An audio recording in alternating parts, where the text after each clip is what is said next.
Welcome. We're here for chapter 16, where the red fern grows. In the afternoon, our judge came over and introduced himself. He told us he'd be going with us that night. About sundown, we piled in our buggy and drove a few miles downriver. I noticed other hunters doing the same thing. Everyone was trying to get away from the already hunted territory. It was dark by the time Grandpa stopped. I untied the ropes from my dogs. Little Ann reared up on me and whined. Old Dan walked off a few yards, stretched his body, and dragged his claws through the soft bottom soil. Opening his mouth, he let out one loud bawl and then disappeared in the thick timber. Little Ann was right on his heels. We took off after them.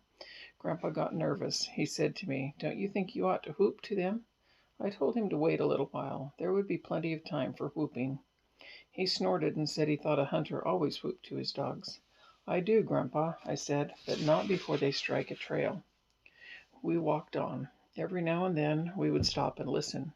I could hear the loud snuffing of old Dan. Once we caught a glimpse of little Ann as she darted across an opening that was bathed in moonlight. She was as silent as a ghost and as quick as a flitting shadow. Papa said, "It sure is a beautiful night for hunting." The judge said, "You can't beat these Ozark Mountain nights for beauty. I don't care where you go." Grandpa started to say something. His voice was drowned out by the bell-like cry of little Ann. In a whisper I said, "Come on, Dan, hurry and help her." As if in answer to my words, his deep voice hammered its way through the river bottoms. I felt the blood tingling in my veins. That wonderful feeling that only a hunter knows crept over my body.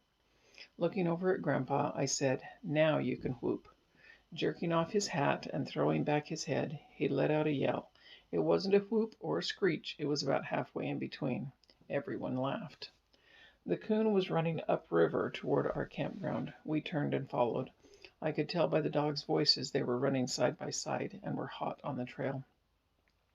Grandpa got tangled up in some underbrush and lost his hat and spectacles. It took us a while to find the glasses. Papa said something about getting them wired on with baling wire. Grandpa snorted. The judge laughed. The coon crossed the river and ran upstream.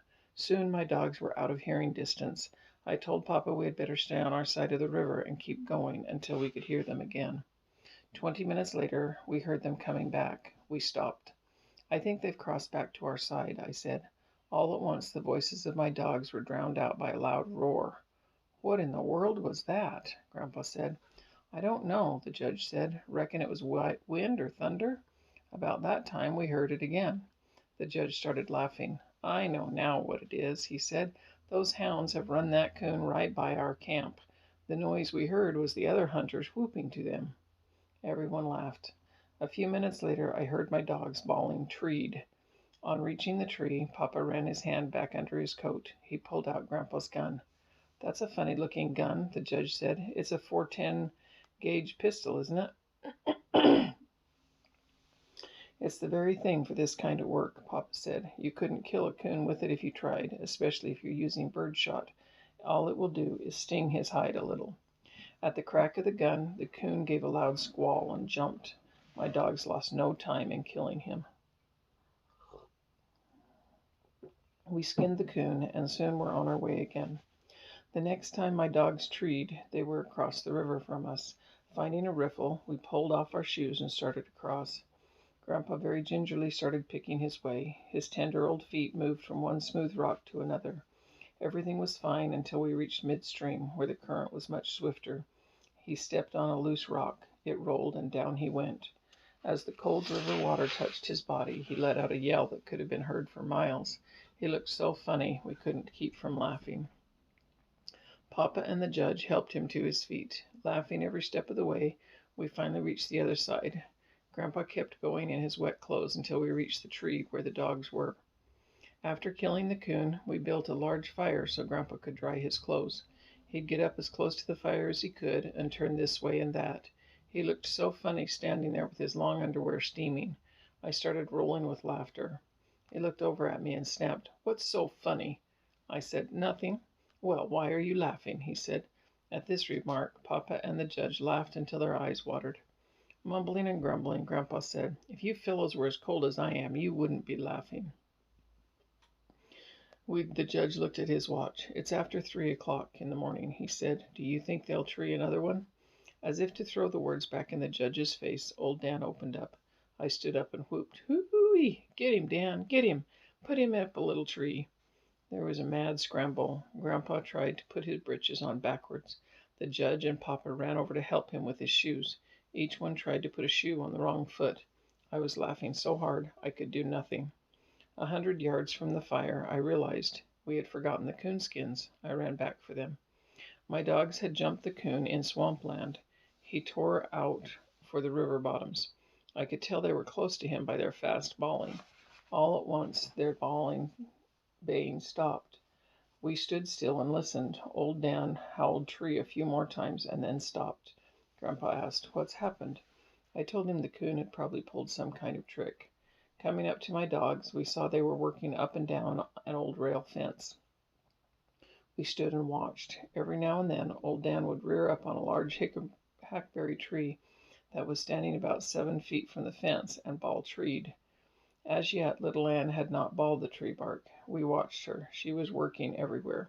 She climbed up on the rail fence and followed its zigzag course until she disappeared in the darkness. I told Papa I was sure the coon had walked the rail fence and in some way had fooled my dogs. Old Dan would keep coming back to the hackberry tree. He would rear up on it and bawl treed. We walked up to him. Looking the tree over, we could see that the coon wasn't in it. The judge said, "It looks like he has them fooled."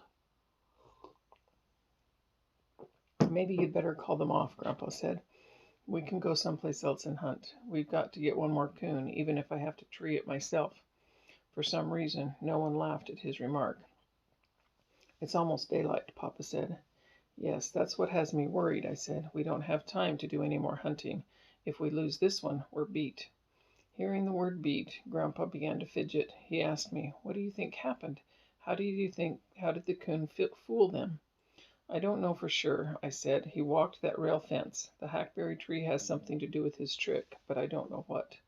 "Son," the judge said, "I wouldn't feel too badly if I were you. I've seen some of the very best hounds fooled by a smart old coon." Regardless of all the discouraging talk, the love and belief I had in my little hounds never faltered. I could see them now and then, leaping over logs, tearing through the underbrush, sniffing and searching for the lost trail. My heart swelled with pride. I whooped, urging them on. In a low voice, the judge said, "I'll say one thing, they don't give up easily." Birds began to chirp all around us. The sky took on a light gray color. Tiny dim stars were blinking the night away. "It looks like we're beat," Papa said. "It's getting daylight." At that moment, the loud, clear voice of a red-bone hound, bawling treed, rang through the river bottoms. It was the voice of little Ann, and we know she doesn't bawl until it's truly treed. Sucking in a mouthful of air, I held it. I could feel my heart pounding against my ribs. I closed my eyes tight and gritted my teeth to keep the tears from falling. "Let's go to them," Grandpa said. "No, wait a minute," I said. "Why?" he asked. "Wait till old Dan gets there," I said. "It's daylight now, and if we walk up to the tree, the coon will jump out. It's hard to keep a coon in a tree after daylight. Let's wait until old Dan gets there. Then if he jumps, he won't have a chance to get away." "The boy's right," the judge said. "It's hard to keep a coon in a tree after daybreak." Just then we heard old Dan. His deep voice shattered the morning silence.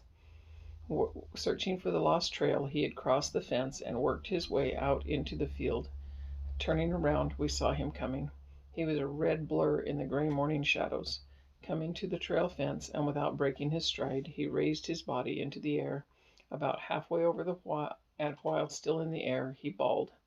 Hitting the ground with a loud grunt, he ran past us. Everyone whooped to him. Ahead was a deep washout about 10 feet wide. On the other side was a canebrake. His long body, stretched to its fullest length, seemed to float in the air as he sailed over it. Nearing the tree, we could see it was a tall sycamore, and there, high in the top, was a coon. Grandpa threw a fit. He hopped around, whooping and hollering. He threw his old hat down on the ground and jumped up and down on it.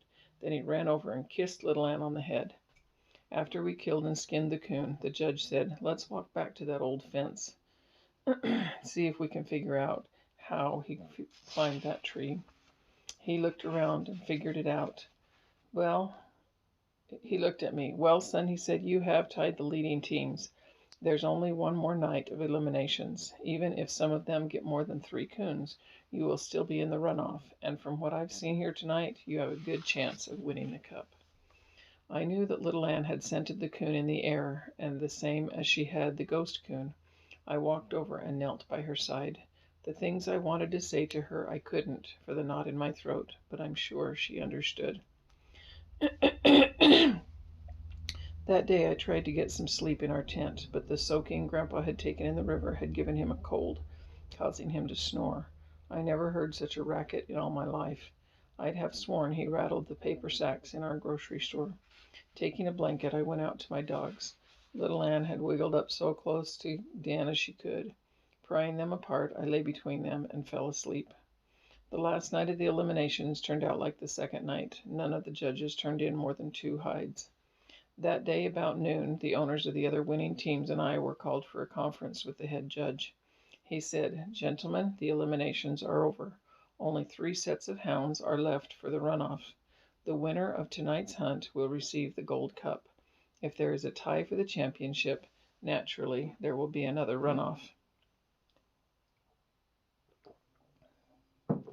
He shook hands with each of us and wished us good luck. Tension began to build in the camp. Here and there, hunters were standing in small groups, talking. Others could be seen going in and out of tents, with rolls of money in their hands. Grandpa was the busiest one of all. His voice could be heard all over the camp. Men were looking at me and talking in low tones. I strutted like a turkey gobbler. That evening, while we were having supper, a hunter dropped by. He had a small box in his hand. Smiling, he said, "Everyone has agreed that we should have a jackpot for the winner. I've been picked to do the collecting." Grandpa said, "You may as well leave it here now."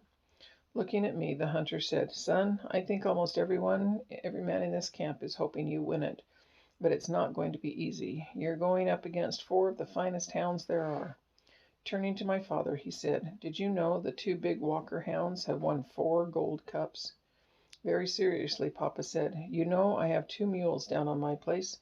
One is almost as big as a barn. The other one isn't much bigger than a jackrabbit. But that little mule can outpull the big one every time." Smiling, the hunter turned to leave. He said, "You could be right." Papa asked me again where I thought we should start hunting. I had been thinking about this all day. I said, "You remember where we jumped the last coon in the swamp?" Papa said, "Yes." "Well, the way I figure, more than 1 coon lives in that swamp," I said. "It's a good place for them, as there are lots of crawfish and minnows in those potholes. If a hound jumps one there, he has a good chance to tree him." That evening, we climbed into Grandpa's buggy and headed for the swamp. It was dark by the time we reached it. Grandpa handed Papa his gun, saying, "You're getting to be a pretty good shot with this thing." "I hope I get to shoot it a lot tonight," Papa said. Under my breath, I said, "I do too." After untying the ropes from my dogs, I held onto their collars for a minute. Pulling them up close, I knelt down and whispered, "This is the last night. I know you'll do your best." They seemed to understand and tugged at their collars. When I turned them loose, they started for the timber. Just as they reached the dark shadows, they stopped, turned around, and stared straight at me for an instant. The judge saw their strange actions. Laying a hand on my shoulder, he asked, "What did they say, son?" I said, "Nothing that anyone could understand, but I can feel that they know this hunt is important. They know it just as well as you or I." It was Little Ann who found the trail. Before the echo of her sharp cry had died away, old Dan's deep voice floated out of the swamp. "Well, let's go," Papa said eagerly. "No, let's wait a minute," I said. "What? Why?" Grandpa asked. "To see which way they're going to run," I said. The coon broke out of the swamp and headed for the river. Listening to my dogs, I could tell they were close to him. I said to Papa, "I don't think he'll ever make it to the river. They're right on his heels now." By the time we circled the swamp, they were bawling treed. The judge said, "Boy, that was fast." I felt my father's hand on my shoulder. Looking at me, he smiled and nodded his head. Papa and I knew I had judged the coon perfectly. He didn't have time to reach the river or the mountains. Running over, we stood and watched. The fight was going on. The coon was at home in the river. He crawled up on old Dan's head, trying to force him under. Before he could do it, little Ann reached up and pulled him off. In a scared voice, Papa said, "That water looks deep to me." "Maybe you'd better call them off," said the judge. "That's a big coon, and he could drown one of them easily in that deep water." "Call them off?" I said. "Why, you couldn't whip them off with a stick. There's no use for anyone to get scared. They know exactly what they're doing. I've seen this more times than one." Grandpa was scared and excited. He was jumping up and down, whooping and hollering. Papa raised his gun to aim. I jumped and grabbed his gun. "Don't do that!" I yelled. "You're sure to hit one of my dogs." Round and round in the deep water the fight went on. I held my breath. The water churned and boiled. All three came to the top about the same time. The coon was between the bank we were standing on and my dogs. He swam toward us. They caught him again just as he reached shore. He fought his way free and ran for a large sycamore. Old Dan caught him just as he started up. I knew that was the end of the fight. After it was all over and the coon had been skinned, Grandpa said, "I hope we don't have to go through that again tonight. For a while I thought sure your dogs were goners." The judge said, "Well, have you ever seen that? Look over there." Old Dan was perfectly still, with eyes closed and head hanging down. Little Ann was licking at his cut and bleeding ears. "She always does that," I said. "If you'll watch, when she gets done with him, he'll do the same for her." We stood and watched until they had finished doctoring each other.